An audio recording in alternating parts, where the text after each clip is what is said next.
Vous êtes chargé des relations presse et vous avez déjà eu pour commande « Je veux mon portrait dans la Tribune, Les Échos et Challenge ». Je le veux dans le journal, pas en ligne sur leur site. Mais on parle d'un portrait utile pour l'entreprise ou seulement pour satisfaire l'ego d'une personne? Quel communicant n'a jamais eu pour commande d'obtenir un portrait de dirigeant ou de dirigeante dans un ou plusieurs titres de la presse économique? Ces portraits ne sont pas des pubs, ils ne s'achètent donc pas, c'est déjà important de le rappeler. Ils doivent avoir un intérêt pour les lecteurs des publications concernées. Faut-il donc aussi, encore et toujours, avoir une histoire à raconter, le contenu? Faut-il également que l'histoire soit singulière pour se différencier des portraits déjà publiés? Que votre dirigeant vienne de prendre ses fonctions à la tête de l'entreprise constitue une actualité, et celle-ci peut avoir un intérêt. Faut-il encore que cette nomination soit porteuse d'une valeur particulière, une transformation, une stratégie, qui donne à raconter une histoire? La nomination à elle seule restera insuffisante.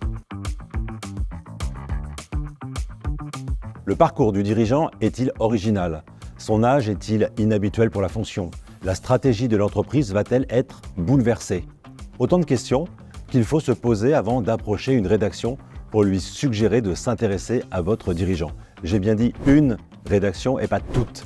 Un journal ou un magazine ne proposera pas un portrait déjà publié par un de ses confrères dans la même période. Pire, il annulera son article si ce même portrait sort ailleurs quelques jours avant, et vous, en charge des RP, vous perdrez assurément du crédit auprès de cette rédaction. Choisissez donc bien la publication qui vous paraît à la fois être la plus pertinente pour vous et celle pour laquelle serait le plus intéressant de publier un portrait de votre dirigeant. En cas de refus, vous pourrez alors approcher une seconde rédaction.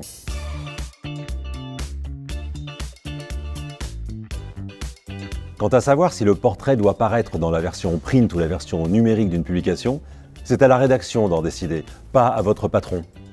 Notez qu'une version numérique sera beaucoup plus vue et a priori lue, parce qu'il sera plus largement possible de partager le lien de l'article en interne comme en externe, notamment sur les réseaux sociaux. Une version print paraîtra peut-être plus prestigieuse, surtout pour le dirigeant, mais elle sera moins vue et elle servira moins la communication d'entreprise. Enfin, n'oubliez pas qu'un portrait n'est pas une biographie. Le journaliste va chercher un angle, va appuyer sur des aspects du caractère et de la personnalité de votre dirigeant. Ce n'est donc ni vous, et encore moins votre patron, qui allez écrire l'article, mais bien le journaliste dont c'est le travail et le métier.